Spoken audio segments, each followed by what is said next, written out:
Assalamualaikum warahmatullahi wabarakatuh.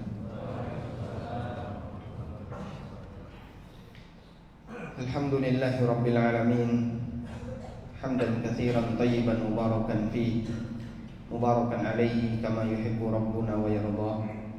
Wa ashhadu an la ilaha illallah wahdahu la syarika lah. Wa ashhadu anna Muhammadan abduhu wa rasuluh sallallahu alaihi wa ala alihi wa sahbihi wa sallama tasliman katsira. Thumma amma ba'd. Alhamdulillah, puji syukur kita haturkan kehadirat Allah Subhanahu wa taala. Dialah yang membimbing kita untuk berada di atas jalan iman. Dengan modal iman kita berharap bisa mendapatkan surganya Allah kelak di yaumil akhir. Nabi sallallahu alaihi wasallam pernah bersabda, "Innahu la yadkhulul jannata illa mu'minun." Sesungguhnya tidak ada yang bisa masuk surga kecuali orang-orang yang beriman. Dan salah satu di antara pengaruh iman yang ada pada diri seorang hamba, maka nasihat yang diberikan kepadanya akan memberikan manfaat. Nasihat yang dia terima akan memberikan manfaat baginya. Allah Ta'ala berfirman, "Wa dzakir fa inna dzikra tanfa'ul mu'minin." Berikanlah peringatan, sesungguhnya peringatan itu bermanfaat bagi orang yang beriman. Karena itu kita diingatkan oleh imam pada waktu salat subuh tadi ya, di rakaat yang pertama, Allahu nurus samawati wal ard, mathalu nurihi kamishkatin fiha misbah, dan seterusnya. Di akhir kesimpulan ayat itu Allah mengatakan, nurun ala nurin yahdillahu linurihi ala may yasha. Cahaya di atas cahaya. Apa yang dimaksud cahaya di atas cahaya? Cahaya yang demikian terang, yang dikatakan oleh Allah Ta'ala, dia bersinar walau lam tamsashuna. Bahan bakarnya yang berupa minyak zaitun yang diberkahi itu sudah menyinarkan kilau, sudah menjinarkan cahaya meskipun dia belum tersentuh api. Nurun ala nur, cahaya di atas cahaya. Yang dimaksud adalah cahaya kitabullah di atas cahaya iman. Sehingga ketika hati seorang mukmin tersentuh dengan dalil Al-Quran dan Sunnah, tersentuh dengan kitabullah, maka akan semakin terang cahaya itu bagi diri seorang hamba, sehingga dia akan mendapatkan bimbingan yang lebih maksimal.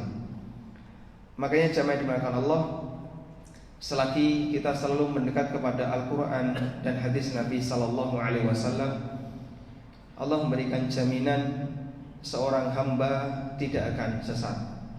Allah Ta'ala berfirman tentang kondisi para sahabat, wa kaifa takfuruna wa antum tutla alaikum ayatullahi wa fikum rasuluh.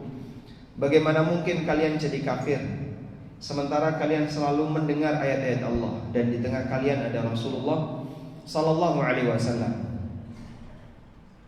Untuk yang pertama ada di sekitar kita, yaitu ayat-ayat Allah. Yang kedua, beliau sudah meninggal dunia, sehingga yang kedua ini digantikan dengan sunnah Nabi sallallahu alaihi wasallam sebagai penjelas dari Al-Quran.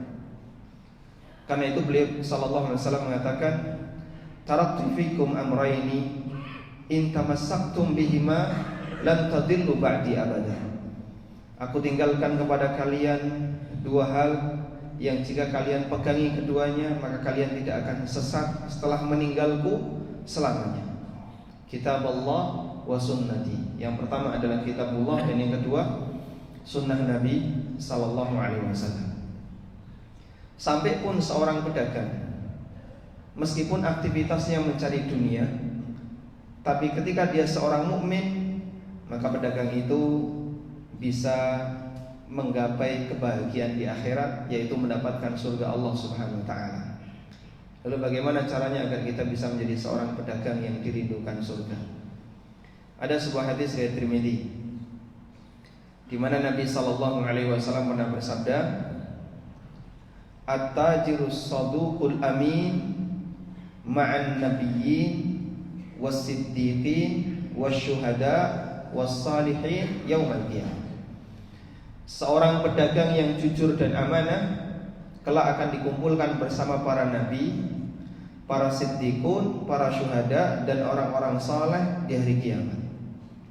Dikumpulkan di mana? Dikumpulkan di mana? Tentu maknanya bukan dikumpulkan di padang mahsyar, tapi dikumpulkan di surga. Karena kalau dikumpulkan di padang mahsyar, nggak ada nilai plusnya, mengingat semua hamba dikumpulkan di padang mahsyar. Sehingga janji ini berlaku bahwa mereka akan dikumpulkan oleh Allah bersama para nabi, para siddiqun, para syuhada, dan orang-orang saleh di hari kiamat. Maksudnya adalah dikumpulkan di surga. Pertanyaannya begini, para nabi, siddiqun, syuhada, dan orang saleh, kegiatan mereka sehari-hari ngapain Pak? Lebih banyak ngitung duit atau kegiatan yang sifatnya berdakwah dan ibadah? Yang mana? Ibadah. Kegiatan mereka itu adalah kegiatan agama. Itu kegiatan para nabi, siddiqun, dan syuhada. Sedangkan pedagang, kegiatannya lebih banyak mana? Ngitung duit, ngitung barang dagangan, ataukah kegiatan yang sifatnya agami? Pedagang yang mana?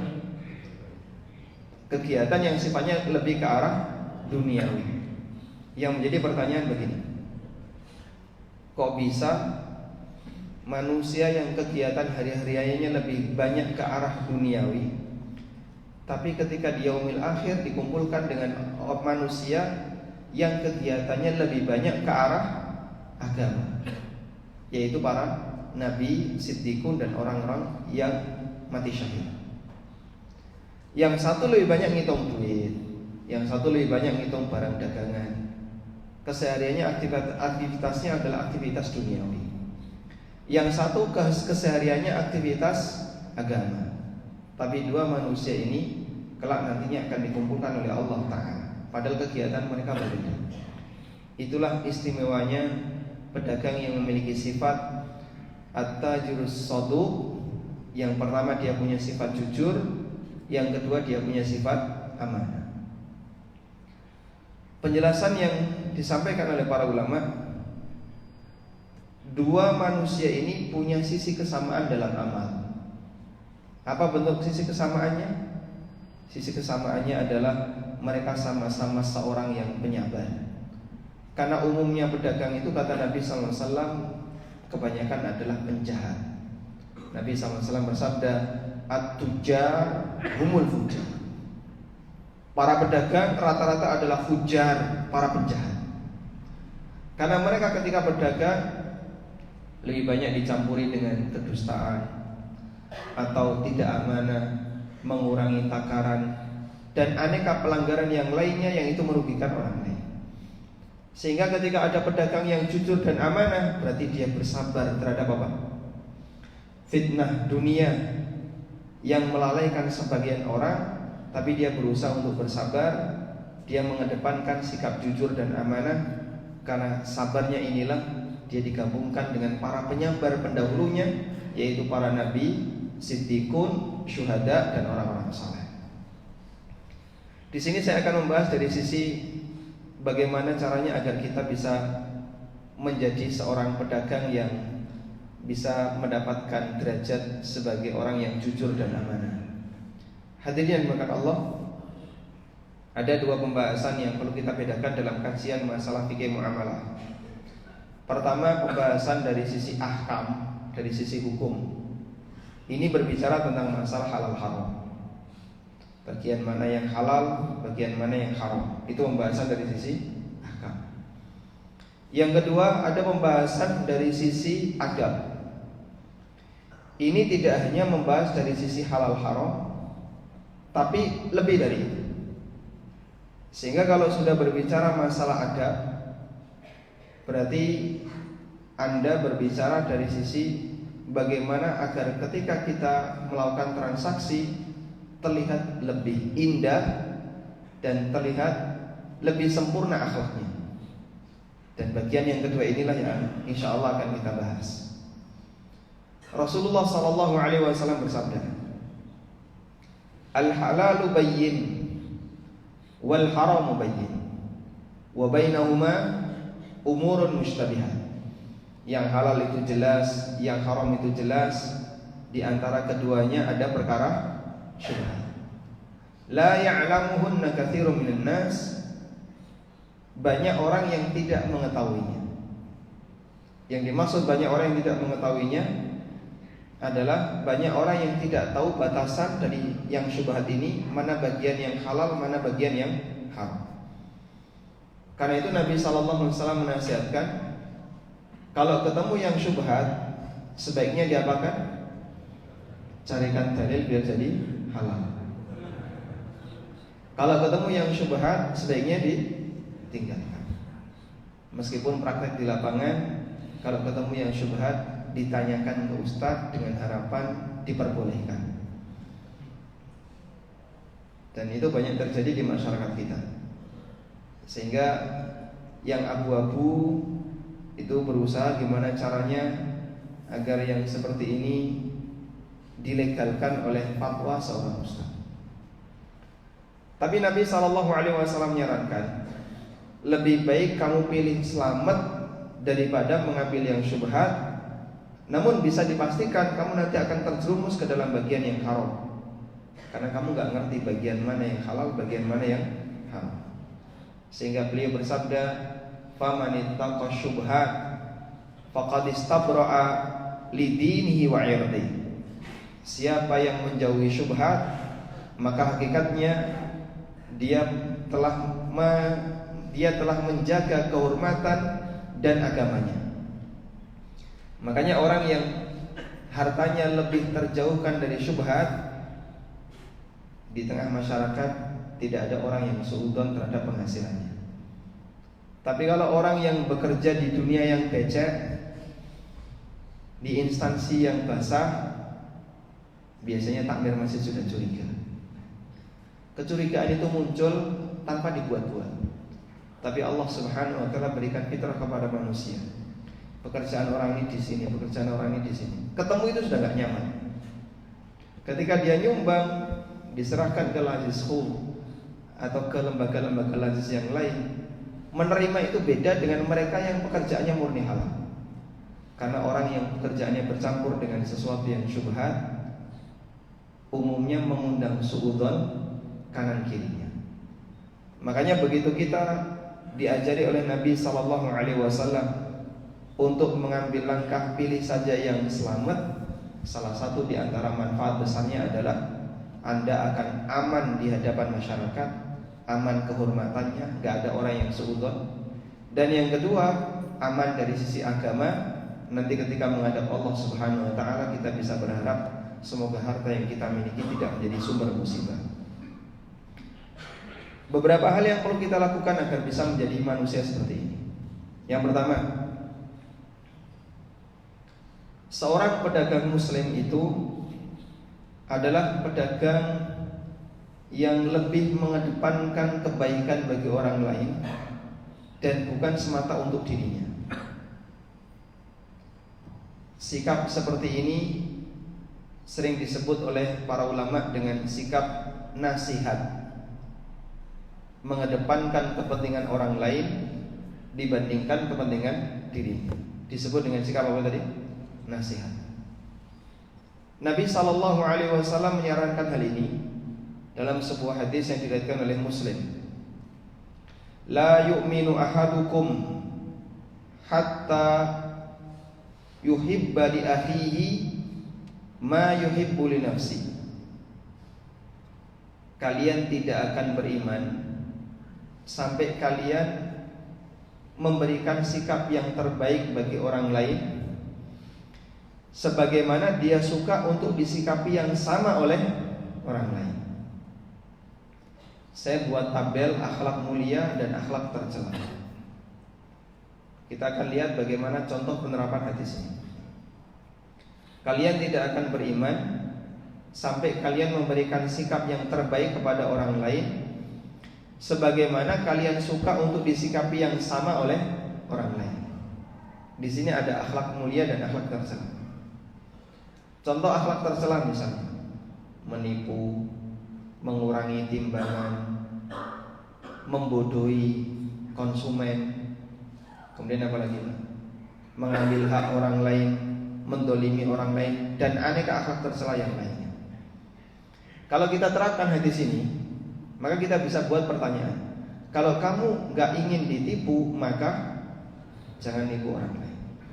Kalau kamu gak ingin dibodohi, maka jangan bodohi orang lain. Kalau kamu tidak ingin dizalimi, maka jangan menzalimi orang lain. Sehingga di posisi ini, ketika kamu tidak ingin diganggu orang lain, maka jangan ganggu orang lain. Kalau kamu tidak mau disikapi seperti itu oleh orang lain, maka jangan bersikap seperti itu kepada orang lain. Sangat sederhana. Yang kedua, akhlak yang mulia. Anda ingin disikapi apa oleh orang lain? Oh, saya ingin disikapi ramah oleh orang lain. Saya ingin disikapi dilayani dengan baik oleh orang lain.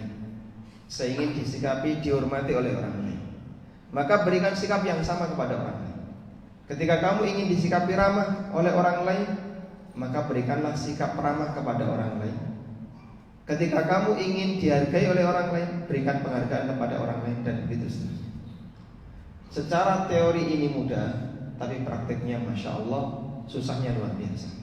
Padahal Nabi SAW menjadikannya sebagai salah satu syarat iman. Kalian tidak akan beriman sampai bisa memberikan sikap yang terbaik kepada orang lain, sebagaimana dia ingin disikapi yang sama oleh orang lain. Karena itulah dalam dunia bisnis, kita berinteraksi dengan orang lain, maka yang ada dalam bayangan kita adalah ketika Anda berada di pihak satu, bayangkan Anda sedang berada di pihak dua. Di saat itulah Anda tahu standarnya. Sebagai contoh, pada saat Bapak Ibu sebagai penjual, bayangkan Bapak Ibu menjadi pembeli. Pada saat Bapak Ibu menjadi pembeli, bayangkan Bapak Ibu menjadi penjual. Tujuannya apa? Agar kita bisa mengukur apa yang disenangi oleh klien kita, oleh pihak yang kedua ketika kita bertransaksi. Saya kasih contoh sederhana. Anda membeli jajan, harganya 10.000. Setelah dibungkuskan, diserahkan, Anda buka dompet. Di situ ada 4 lembar 10.000. 10.000 yang baru, agak lecek sekali, sobek-sobek. Ketika kita bayar, biasanya milih yang mana, Pak? Sensor tangan itu akan mencari yang paling jelek. Kenapa yang paling jelek yang diserahkan? Kok tidak yang baru? Rasa cintanya beda ya. Lebih senang yang baru daripada yang lama. Betul kayak gitu Bapak? Betul. Isyarat apa ini Pak? Anda akan menyerahkan yang paling jelek. Andai kan penjual tahu kira-kira dia milih yang mana? Mas, kasih yang itu Mas. Itu yang paling baru Mas. Yang ini kan aman dari corona yang baru nih. Kalau yang jelek barangkali sudah kepegang banyak orang. Tapi kita akan ngasih yang paling jelek. Kenapa? Antara yang jelek sama yang baru 10.000 itu beda nilai atau sama? Beda Pak ya. Yang baru 10.000, yang jelek 9.000. Kan gak ada gitu. Nilainya sama, tapi karena rasa cintanya beda, Anda kasihkan yang paling jelek. Coba sesekali waktu pilihkan yang paling bagus. Mas, saya mengedepankan prinsip sebagaimana saya ingin disikapi yang sama, maka saya memberikan sikap yang sama untuk Anda. Ini uang yang paling bagus, saya serahkan ke kamu. Itu salah satu di antara contoh lebih mengedepankan orang lain dibandingkan dirinya. Karena dia juga berharap disikapi yang sama oleh orang lain. Praktek seperti ini ada di masa silam dan jarang kita jumpai di zaman sekarang. Dulu ada seorang sahabat yang bernama Jarir bin Abdullah radhiyallahu anhu. Sahabat Jarir bin Abdullah suatu ketika ingin membeli seekor kuda. Lalu beliau perintahkan kepada budaknya, tolong carikan kuda. nanti saya akan bayar. Berangkatlah sang budak ke pasar, ketemu dengan seekor kuda, ketemu dengan penjual yang menjual seekor kuda. Kemudian ditawar, ini kayaknya cocok untuk Tuan Jarir. Berapa harga? 500 dirham. Orang agar bisa menurunkan harga itu diapakan, Pak? Barangnya dicacat. Kuda kayak gini kok 500 dirham. Ini masih banyak PR-nya. Ini kakinya kayak gini, ini sepatunya kurang bagus ini. Akhirnya setelah dicacat, padahal awalnya memuji dia, ini bagus ya, cocok untuk Tuan Jarir. Tapi giliran mau nawar, dicacat semuanya. Ditawar, cocoknya ini 300 dirham. Tawar-menawar, deal 300 dirham. Baik, sekarang kita menuju Tuan Jarir. Nanti beliau akan bayar. Berangkatlah mereka berdua ke Tuan Jarir bin Abdullah radhiyallahu anhu. Begitu ketemu Tuan Jarir, sang budak melaporkan, Anda tinggal bayar, karena tadi saya sudah berhasil menawar 300 dirham. Silakan bayar 300 dirham. Sebelum bayar dilihat dulu. Tadi berapa harganya? 300 dirham. Kayaknya kok nggak cocok kalau 300 dirham. Lah mau berapa? Bagaimana kalau 400? Ya sudah, terserah, silakan. Sebentar dulu. 400 kayaknya masih nggak cocok. Kalau 500 gimana? Auto yes, langsung yes dia ya. Iya terserah kamu. Sebentar, 500 kayaknya nggak cocok. Bagaimana kalau 600? Bagaimana kalau 700? Sampai deal 800. Akhirnya sang budak gede-gede, ini kok ada orang aneh kayak gini. Sudah ditawar murah, malah dinaikkan, bahkan lebih tinggi dibandingkan harga awal, sampai 800. Akhirnya setelah transaksi terjadi, dibayar itu kuda. Kemudian orang ini pergi. Sang budak tanya, wahai tuanku, apa yang Anda lakukan? Kita sudah berhasil mendapatkan harga murah. Kemudian Imam Jarir bin Abdullah mengatakan, bay'atu Rasulullah sallallahu alaihi wasallam ala nushi likulli muslimin. Aku pernah membaiat Rasulullah sallallahu alaihi wasallam untuk memberikan nasihat kepada setiap muslim. Yang dimaksud memberi nasihat adalah iradatul khair lil ghair. Nasihat dalam bahasa Arab, hadirin, itu maknanya lebih luas dibandingkan nasihat dalam bahasa Indonesia. Kalau dalam bahasa kita, nasihat itu artinya memberikan tausiah, ngasih saran, advice, itu nasihat. Tapi kalau dalam bahasa Arab, nasihat itu lebih umum. Apa makna nasihat dalam bahasa Arab? Definisi yang disampaikan oleh para ulama, nasihat dalam bahasa Arab artinya adalah iradatul khair lil ghair, memberikan yang terbaik untuk orang lain. Makanya Nabi SAW pernah bersabda, ad-dinun nasihah, agama itu isinya hanya nasihat. Para sahabat bertanya, liman ya Rasulullah, nasihat bagi siapa? Lalu beliau menjawab, lillahi wali rasulihi wali kutubihi wali a'immatil muslimin wa ammatihim. Nasihat untuk Allah, para rasulnya, kitab-kitabnya, pemimpin kaum muslimin, dan masyarakat secara umum. Gimana nasihat untuk Allah? Masa makhluk ngasih nasihat kepada Allah? Kalau dipahami sebagaimana makna nasihat dalam bahasa Indonesia agak nyambung.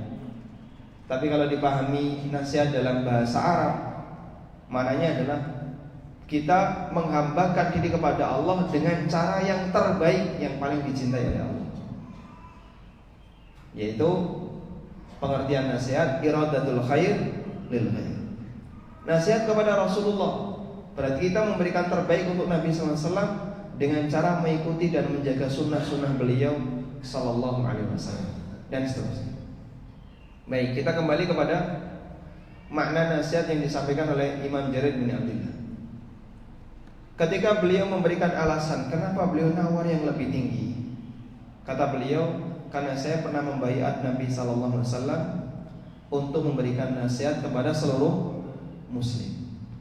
Dan bentuk nasihat yang saya berikan salah satunya adalah, kalau kamu ketemu barang yang bernilai mahal, tapi penjualnya nggak ngerti, jangan disembunyikan. Sehingga kita ceritakan apa adanya. Barang kamu ini bagus, kamu jual sekian masih terlalu murah. Bagaimana kalau saya naikkan? Begitu ya. Anda kalau ketemu barang bagus, nilainya mahal, penjualnya nggak ngerti, kira-kira diapain nggak? Kesempatan ya. Jangan sampai tahu dia, Pak, saya mau beli masker 1 box, berapa? 25.000. Alhamdulillah. Di tempat yang lain 300.000. Kasih tahu gak biasanya? Anda kasih tahu gak? Oh, ini kesempatan, mumpung orangnya gak ngerti. Akhirnya kita borong semuanya dengan harga yang murah. Jadi Bin Abdillah gak mau seperti itu. Kalau memang harganya mahal, pasarannya lagi mahal, beliau sebutkan ini lagi mahal. Kamu kalau jual sekian kamu rugi. Bagaimana kalau saya tawar dengan harga yang lebih tinggi? Itu contoh memberikan nasihat kepada orang lain dalam rangka untuk memberikan yang terbaik bagi orang lain. Bisa nggak kan? Yang suka nawar biasanya siapa? Ibu-ibu ya. Anda beli ke pasar, coba mungkin sesekali bisa kita coba. Terutama ketika kita berhadapan dengan para pedagang yang pulang dari pasar hanya membawa uang keuntungan 50.000, 30.000. Terlalu tega kalau kita menawar dengan harga yang lebih rendah. Dia pulang dengan membawa uang 30.000, 40.000, 50.000. Berikan kesempatan agar dia bisa mendapatkan yang lebih tinggi. Ini berapa Mbak? 5.000. Kalau 10.000 gimana? Maksudnya 10.000 dapat 4 ya. Sesekali kayak gitu boleh nggak? Silakan dilakukan. Berlatih untuk melepaskan sebagian hak kita kepada orang lain dengan cara bertransaksi. Kita mengedepankan keuntungan untuk orang lain sebagaimana kita berharap dikasih yang sama oleh orang lain. Baik, itulah yang dimaksud dengan prinsip memberikan nasihat kepada orang lain. Sekarang yang kedua, karakter pengusaha muslim yang dirindukan surga adalah model manusia yang gampangan ketika bertransaksi. Gampangan ketika bertransaksi dalam arti dia paling tidak suka dengan potensi sengketa. Karena itu Nabi SAW memberikan doa yang baik bagi orang yang gampangan ketika transaksi. Dalam hadis riwayat Bukhari, Rasulullah SAW bersabda, rahimallahu rajulan samhan idza ba'a, samhan idza ishtara, wa idza qada. Allah merahmati orang yang gampangan ketika menjual, gampangan ketika membeli, dan gampangan ketika menagih utang, menagih hak. Orang yang gampangan menunjukkan kalau dia adalah manusia yang kedewasaannya lebih tinggi, sehingga dia gampang. Kalau ada anak yang gampangan dengan saudara-saudaranya, kira-kira orang tua makin sayang atau makin benci? Makin sayang. Ini anak punya mainan, diminta adiknya, dikasihkan, dia nggak sakit hati. Punya jajan, diminta kakaknya, dikasihkan, dia nggak sakit hati. Kamu itu loh kok kalah sendiri. Kalau diminta kakak, lawan. Diminta adik, pukul gitu. Nah, saya dari orang tua kayak gitu ya. Ini orang tua yang baik atau gimana Pak? Orang tua yang bikin masalah di antara saudara, di antara anak-anaknya. Baik, orang tua akan lebih sayang dengan anak ini disebabkan karena dia gampangan dengan saudara-saudara. Maka demikian pula ketika ada seorang hamba yang gampangan dengan hamba yang lain, dia lebih disayang oleh Allah Subhanahu wa taala. Karena itu salah satu di antara doa Nabi sallallahu alaihi wasallam adalah rahimallahu rajulan samhan idza ba'a, samhan idza ishtara, samhan idza qada. Allah merahmati orang yang gampangan ketika menjual, gampangan ketika membeli, gampangan ketika nagih utang. Ketika menjual, ditawar berapapun, gampangan dia. Berapa ini? 100.000. Kalau 10.000 gimana? Gampangan dia, meskipun ditawar 10.000, gampang didengerin ya. Tapi tapi nggak dikasihkan. Nggak usah emosi, santai saja, biarkan saja. Anda ketika membeli juga seperti itu. Berapa? 100.000, langsung dibayar, nggak pakai ditawar. Nah, ini biasanya susah kayak gitu. Kita melihat ketika ada orang menjual lalu dia matok harga, insting manusia itu nawar.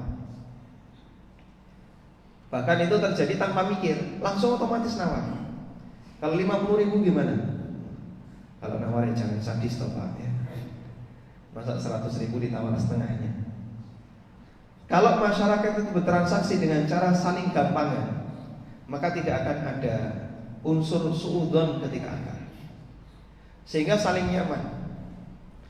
Makanya kenapa sebagian orang nggak suka belanja di pasar tradisional, meskipun secara umum lebih murah, karena khawatir pengaruh ditipu, suudzon, suasana nggak nyaman dalam hatinya ketika dia belanja. Sehingga dia lebih milih mending ke swalayan, pasti barangnya pasti, harganya lebih murah tidak apa-apa, tapi lebih tenang dan nggak bau sampah, nggak bau keringat karena suasananya dingin. Sementara pemerintah mengencarkan ayo belanja di pasar tradisional, kembangkan pasar tradisional. Tapi suasana pasar tradisional sendiri kurang mendukung. Karena kondisi seperti ini, penjualnya suka mengurangi atau menaikkan harga, atau ngasih barang yang KW yang gak asli. Pembelinya ketika nawar agak sadis. Akhirnya suasana terjadi saling tegang. Di Jogja itu ada satu pasar, setiap orang yang masuk pasti suudzon. Dan kita selalu diajari kayak gitu. Namanya pasar Beringharjo.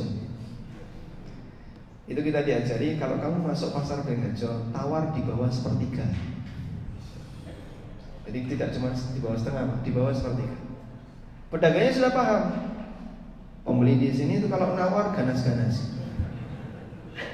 Akhirnya ketika dia menyampaikan harga, itu dinaikkan dulu 3 kali lipat.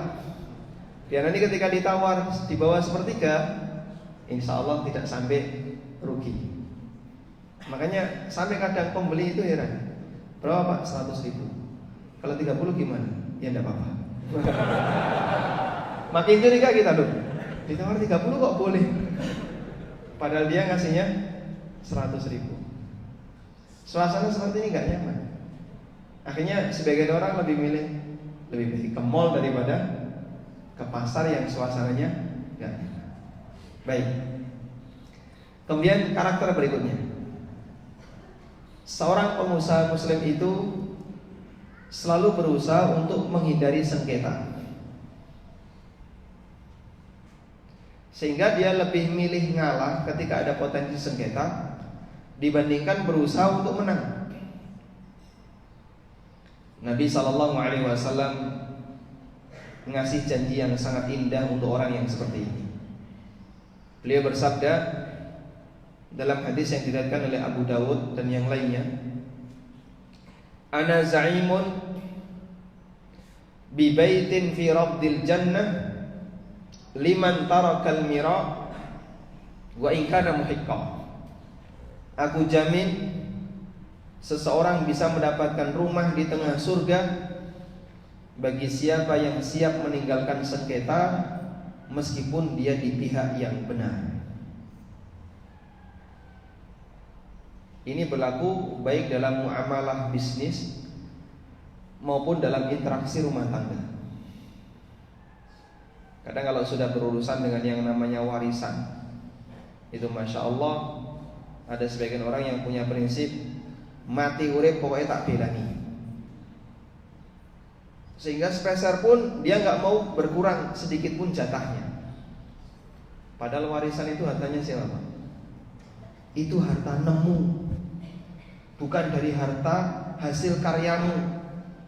Orang tuamu meninggal atau kakekmu meninggal lalu kamu kecipratan hartanya, itu karya orang lain. Makanya yang seperti ini jangan sampai membuat keluarga pecah, karena ini bukan harta yang layak untuk dibanggakan. Ini bukan model harta yang layak untuk dibanggakan. Ada dua orang sahabat datang kepada Nabi sallallahu alaihi wasallam sengketa rebutan warisan. Akhirnya masing-masing menyampaikan alasan. Sebelum Nabi sallallahu alaihi wasallam membagi warisannya sesuai dengan prinsip syariah, beliau kasih nasihat terlebih dahulu. Beliau kasih nasihat dengan mengingatkan tentang bahaya kelak di yaumil qiyamah. Sampai beliau sampaikan, andaikan nanti saya putuskan dan ada salah satu pihak yang mendapatkan jatah sementara itu bukan haknya, hakikatnya saya telah memberikan kepadanya jamratan minan nar, saya telah memberikan kepadanya bara api neraka. Kalau mau silakan dia makan, kalau tidak mau silakan dia tinggalkan. Akhirnya kedua sahabat ini nangis. Selesai dia nangis, dia malah rebutan menolak warisan. Sehingga yang awalnya tadi rebutan untuk menerima warisan, sekarang rebutan menolak warisan. Biar untuk saudara saya saja, saya nggak mau ngambil. Oh enggak, biar untuk kamu saja, saya nggak mau ngambil. Mereka saling menolak warisan. Itulah pentingnya ketika orang sadar akan bahaya akhirat bagi orang yang tidak mau ngalah ketika pembagian warisan. Punya musuh itu nyaman gak Pak? Gak nyaman ya. Karena kita akan dihantui perasaan gak enak ketika ketemu orangnya. Andaikan di masjid ini ada satu orang saja yang Anda benci, pasti Anda gak nyaman. Sebelum masuk masjid, ketemu sandalnya, sudah sakit hati ya. Orang ini kok ada di sini? Padahal baru ketemu, belum ketemu orangnya. Begitu masuk dititeni, oh itu orangnya. Baik, dia berada di paling belakang. Saya tak pilih paling depan di tempat imam. Sehingga ketika orang benci pada satu orang, itu nggak nyaman ketika ketemu. Apalagi ketika yang kita benci ini adalah tetangga kita, orang yang berada di dekat kita, musuh kita ada di sekitar kita. Itu hatinya masya Allah pasti nggak nyaman. Nah, model kayak ginilah yang menyebabkan jantung corona ya. Sudah jantung kecampur corona. Baik. Makanya Nabi SAW mengajarkan, tinggalkan potensi sengketa, lebih baik ngalah. Siapa yang ngalah mendapatkan jaminan rumah di tengah surga. Aku jamin bisa mendapatkan rumah di tengah surga bagi siapa yang meninggalkan sengketa meskipun dia di posisi yang benar. Rumah di Jalan Ijen berapa? Nggak ada rumah di sana ya. Tanah di pinggir atau di tengah kota Malang berapa? Berapa Mas? Nggak tahu, nggak pernah beli ya? Uangnya nggak ada. Ada 10 juta per meter? Mungkin lebih. Bahkan sampai puluhan juta per meter. Baik, kalaupun saat ini kita belum bisa memiliki rumah di tengah kota Malang, semoga nanti bisa punya rumah di tengah surga insyaallah. Syaratnya berat ya Pak. Kalau terjadi sengketa, Anda pilih ngalah, dijamin oleh Nabi SAW bisa mendapatkan rumah di tengah surga. Itu beratnya luar biasa. Tapi kalau sanggup seperti ini, insyaallah bisa menjadi seorang hamba yang tingkatannya lebih tinggi dibandingkan yang lain, karena suka ngalah menunjukkan dia itu lebih dewasa. Tanya, berapa menit lagi? Sudah suruh? Sudah, tapi belum boleh sholat ya. Baik. Ada sisa waktu mungkin 10 menit biar Anda, karena ini masih di garis terbit. Bagi yang ingin menyampaikan sesuatu kami persilakan. Wassallallahu ala nabiyyina Muhammadin wa ala alihi wa sahbihi wa sallam wa akhiru da'wana alhamdulillahi rabbil alamin. Jazakumullah khairan Ustaz Ami atas pemaparan tausiahnya. Ada beberapa pertanyaan. Yang pertama, lewat WA. Lewat WA. Ada yang nyampe lewat WA. Oh gitu. Oh iya, bagi bapak-bapak atau ibu-ibu yang ingin bertanya bisa memakai kertas, nanti disampaikan ke depan seperti itu.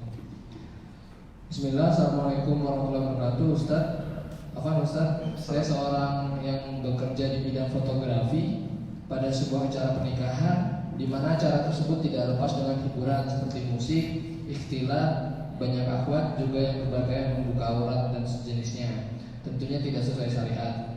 Bagaimana saya harus bersikap dalam hal ini ketika saya tahu tapi tidak ingkar mungkar, Ustaz? Apakah pendapat saya tersebut halal, Ustaz? Apakah pendapatan saya tersebut halal? Mohon pencerahan dan bimbingannya.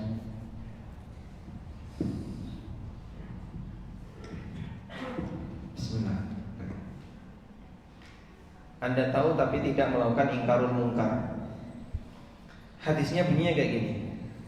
Man ra'a minkum munkaran falyughayyirhu biyadihi.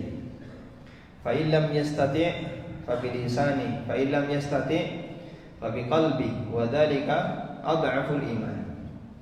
Siapa yang melihat satu kemungkaran, maka dia harus mengubahnya dengan tangannya.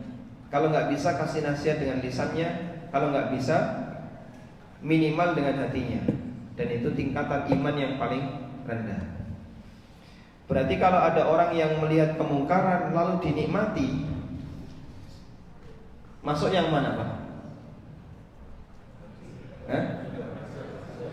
Yang benci dengan hatinya saja, itu disebut oleh Nabi sallallahu alaihi wasallam tingkatan iman yang paling rendah. Sehingga kalau ada orang yang melihat kemungkaran, gambar yang gak bagus di internet, video yang gak bagus di internet, lalu dinikmati, itu berarti masuk bagian yang mana? Dari tingkat-tingkatan. Gak ada yang masuk sama sekali ya. Sehingga adhaful iman yang paling rendah dia gak punya. Berarti keluar dari Islam atau tidak? Saya bisa kasih detail yang lebih rinci ya. Kalau ada orang yang sedang melakukan kemungkaran lalu didukung, oh ini tidak apa-apa, lanjutkan saja, bagus. Hukumnya apa? Hukumnya apa? Keluar dari Islam. Kenapa? Karena masuk dalam kategori menghalalkan apa yang diharamkan oleh Allah Subhanahu wa taala. Dia mengatakan ini tidak apa-apa, ini bagus, memperindah suasana. Sedekah bagi yang lain, sedekah aurat. Ini sama dengan menghalalkan apa yang Allah haramkan. Yang kedua, dia melihat sesuatu yang haram, tidak ada kebencian dalam dirinya, bahkan dia nikmati, dilihatin terus, dia nikmati dan dia merasa nyaman dengan suasana seperti itu. Kalau tingkatan yang kedua ini keluar dari Islam atau tidak? Nabi SAW mengatakan, kalau kamu nggak bisa ngingetin pakai tangan, nggak bisa ngingetin pakai lisan, minimal hatimu benci. Ini nggak benci, bahkan dia nikmati. Model yang kedua ini masuk yang dia nggak punya iman amar ma'ruf nahi mungkar yang paling rendah, tapi tidak sampai keluar dari Islam. Karena iman itu punya banyak cabang.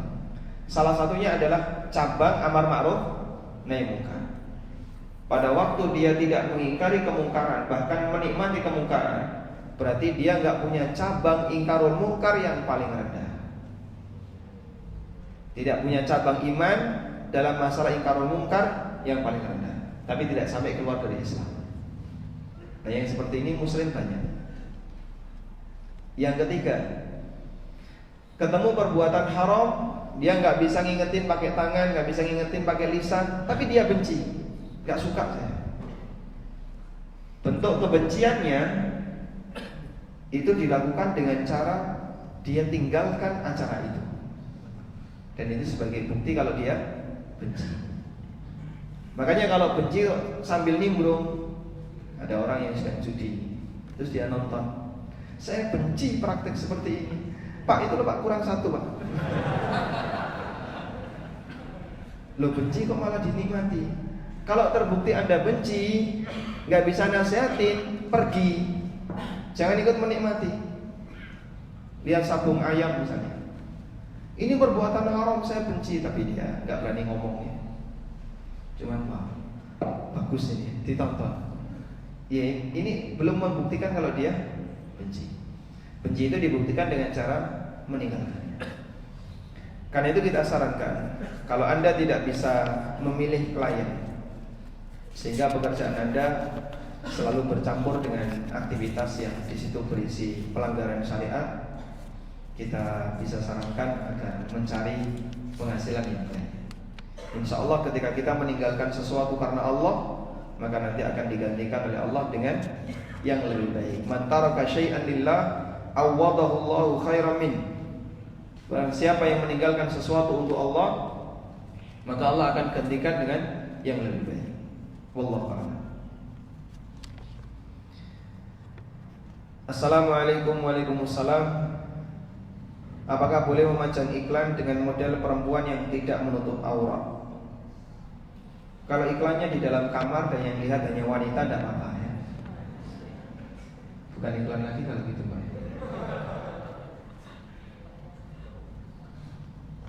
Apakah boleh membuat kemasan produk yang dari luar seolah besar, tapi dibuka ternyata kecil, padahal harganya mahal? Ini hebat yang gambar ya. Kalau dimensinya nggak jelas, maka Anda harus sebutkan angka ukuran. Misalnya ya, ada jual apa? Produk gelas.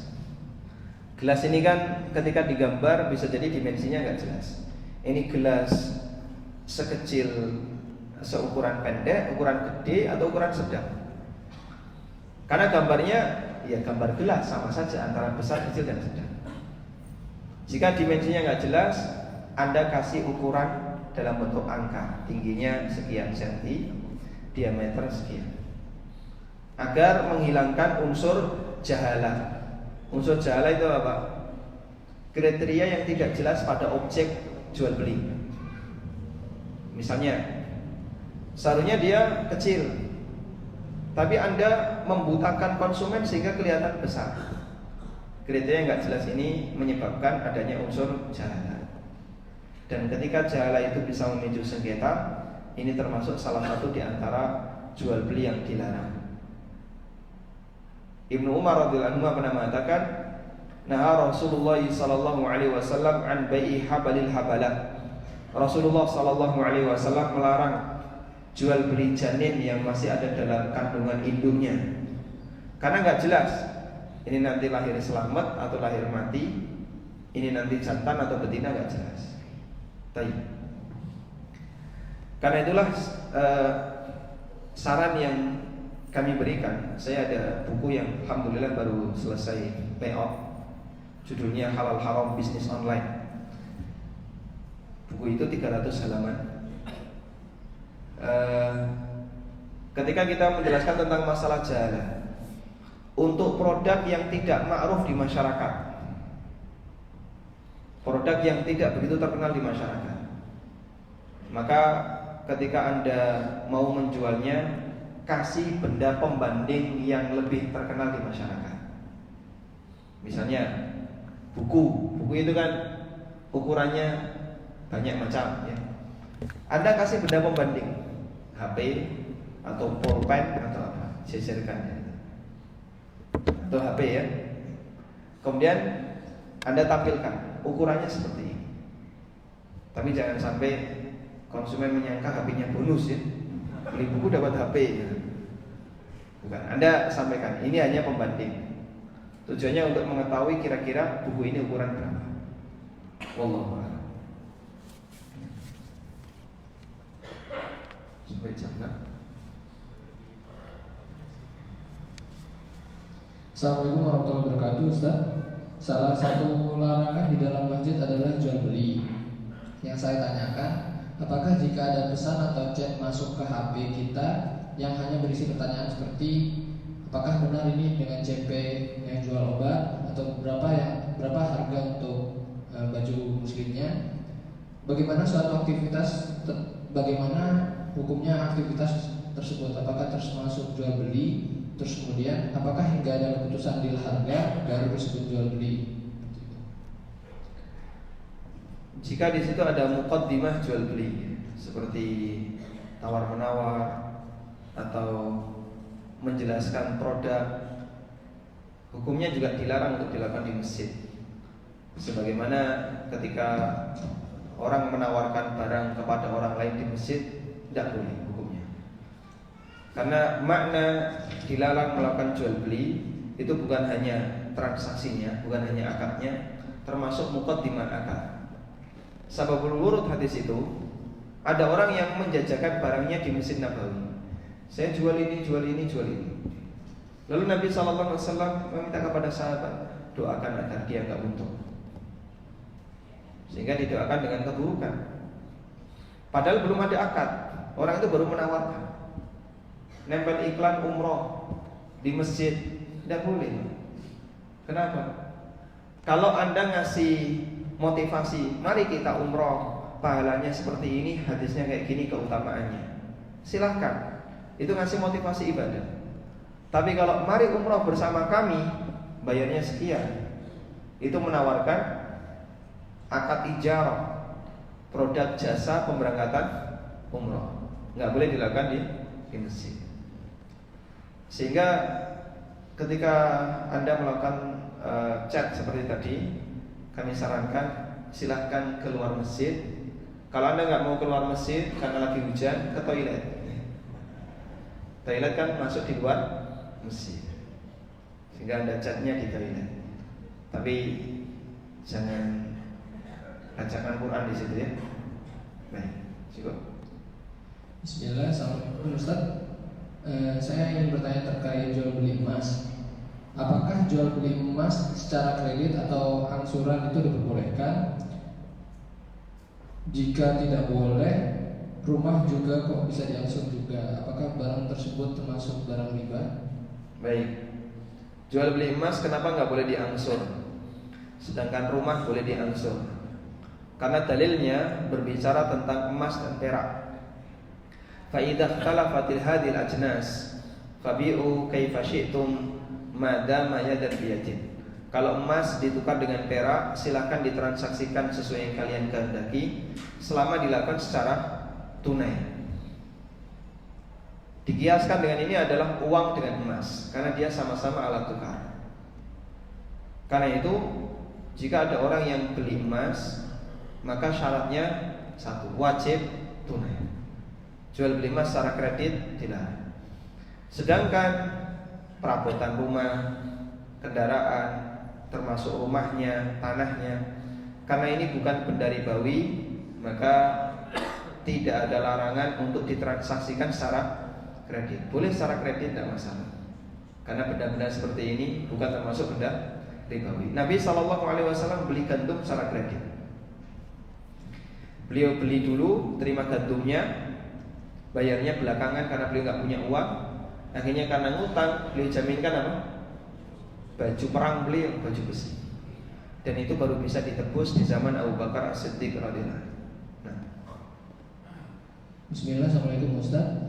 Saya punya sebuah toko kelontong dengan konsep tradisional dan sudah berjalan cukup lama, sehingga nilai barang tersebut sulit untuk diketahui. Bagaimana Ustaz cara menghitung zakat perdagangannya? Apakah boleh ditaksir? Untuk penjual yang retail dan barangnya kecil-kecil, maka ngitungnya pakai angka kasar ya. Misalnya pada waktu Anda mau bayar zakat, hitung sisa-sisanya. Beras berapa kilo? Sekian. Minyak sekian kilo. Kemudian nanti bumbu sekian dan sebagainya. Anda buat tabel dan kemudian Anda kasih tambahan. Beras sisanya 130 kilo, genapkan saja jadi 150. Harganya dikonversi, ketemu angka rupiah sekian. Bumbu sekian, Anda genapkan jadi ke atas, harganya dikonversi ke rupiah, dan begitu seterusnya, sehingga Anda bisa pastikan nggak ada bagian di toko ini yang tidak terhitung. Karena Anda pakai pendekatan digenapkan ke atas, berarti nanti otomatis zakatnya akan lebih besar. Dan kalaupun zakat itu lebih besar, sebenarnya nilainya juga tidak terlalu signifikan, karena dia 2,5%. Otomatis nanti zakatnya lebih besar. Anda bisa pastikan insya Allah nggak ada yang keluar dari perhitungan saya, sehingga bisa pakai perhitungan kasar, tidak harus detail. Kadang kita kalau bersikap gampangan, saya sering merasa dimanfaatkan oleh orang lain. Terus bagaimana sikap untuk menyikapi perasaan itu? Ini sebatas suudzon atau betul-betul yakin dimanfaatkan orang lain? Gampangan dengan istrinya, hanya dimanfaatkan istrinya misalnya. Baik. Jika ini sifatnya hanya ketakutan pribadi yang tidak ada buktinya, maka bisa jadi itu godaan setan agar Anda tidak bisa mendapatkan keutamaan orang yang gampangan ketika transaksi. Tapi kalau Anda betul-betul yakin sedang dimanfaatkan orang lain, ya Anda boleh gampangan tapi dengan tetap menjaga kewaspadaan, sehingga jangan sampai dimanfaatkan oleh orang lain. Nah, Bismillah, Ustaz. Bagaimana hukumnya dropship dari marketplace tanpa izin dengan supplier dengan beranggapan bahwa segala produk yang diupload di marketplace berarti otomatis mengupload sudah rela atau mengizinkan produknya di dropship orang lain? ini termasuk menjual barang yang belum dimiliki. Dan apalagi biasanya dropshipper itu nggak modal ya. Gambar milik orang lain dia ambil, diedit, foto, kemudian dia upload lagi. Dia nggak modal ngambil gambar, gambarnya milik orang lain, nggak punya barang, kemudian dia jual dapat untung. Dan itu melanggar hadis Nabi SAW, wala ribahu ma lam yudman. Tidak boleh ada keuntungan yang tidak menanggung resiko kerugian. Sehingga kalau di sana tidak ada resiko kerugian, sementara dia bisa dapat untung, ini termasuk di antara prinsip ribawi. Dan dropshipping itu pelanggarannya adalah menjual sesuatu sebelum dimiliki. Masih berkaitan dengan dropshipper, Ustaz. Apakah boleh menentukan harga jual barang dropship bebas semau kita tanpa persetujuan dari supplier? Apakah dropshipper harus meminta ridho dulu bahwa barangnya dijual bebas harganya? Kalau dia wakil harus minta izin ya. Tapi kalau dia trader, nanti akan dia kulak, kemudian dia jual ulang. Berarti dia boleh menaikkan. Cuman syarat trader itu harus memiliki dulu. Nah, dropshipper kan rata-rata tidak memiliki.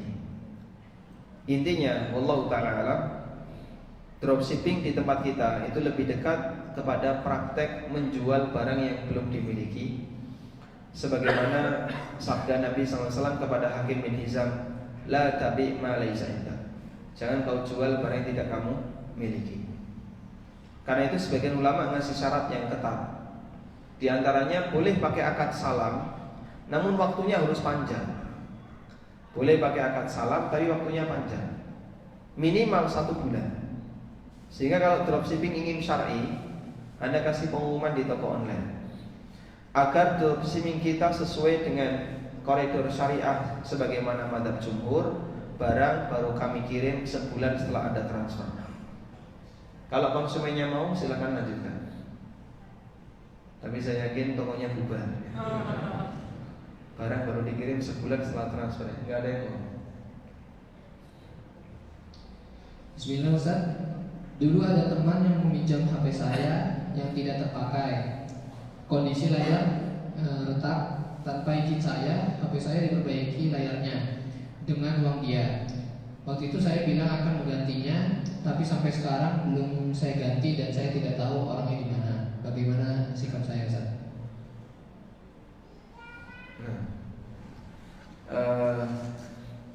Dulu teman apakah minta agar diganti? Di sini nggak ada keterangan. Ya. Kalau memang sudah diikhlaskan oleh teman Anda berarti tidak wajib untuk ganti. Tapi kalau dia minta ganti, Anda harus ganti. Coba ini ada pertanyaan. Assalamualaikum. Waalaikumsalam. Saya ingin membuka satu usaha dagang, akan tetapi belum mempunyai modal untuk menjalankan usaha tersebut. Apakah saya boleh berhutang agar mendapatkan modal untuk menjalankan usaha? Kita sarankan jangan yang kayak gini. Anda mengawali usaha tapi yang dipikir pertama kali kok modal, itu menurut kami salah langkah dari awal. Coba lihat seperti Abdurrahman bin Auf. Abdurrahman ketika hijrah ke kota Madinah, beliau mulai dari nol. Semua hartanya dia tinggalkan, usahanya ditinggalkan di Mekah. Sampai di Madinah, beliau dipersaudarakan dengan siapa? Sa'ad bin Rabi'. Akhirnya oleh Sa'ad ditawari, saya punya sekian harta, kita bagi dua, setengah untuk kamu, setengah untuk saya. Saya punya 2 istri, nanti kita bagi 2. 1 untuk kamu, 1 untuk saya. Coba dinador dulu, mana yang cocok akan saya ceraikan, selanjutnya silakan kamu nikah. Abdurrahman dapat tawaran seperti itu, beda dengan kita. Sehingga beliau menjaga wibawa dan beliau sampaikan, barakallahu fi malika wa ahli. Semoga Allah memberkahi harta dan keluarga. Tunjukkan saja di mana pasar. Ini modal Pak, ada di depan mata. Tapi dia nggak mau. Makanya prinsip kami di KPMI, Komunitas Pengusaha Muslim Indonesia, kalau ada orang yang mau mengawali usaha, yang dipikir pertama kali modalnya dari mana, dia berarti menjadi orang yang suka menggantungkan kepada orang lain. Ini model orang kayak gini susah untuk berkembang. Yang benar gimana? Apa yang bisa kamu jual? Apa yang bisa kamu tawarkan sehingga membuat orang lain tertarik untuk bergabung dengan kamu? Di posisi inilah silahkan kamu tawarkan ke orang lain. Ada nggak yang mau ngasih modal? Tapi kalau buka usaha belum sudah cari modalnya dari mana, ini berarti salah langkah dari awal. Wallahu. Pertanyaan terakhir Ustaz, bagaimana hukumnya berjualan sesuatu dengan mengambil gambar dari Google?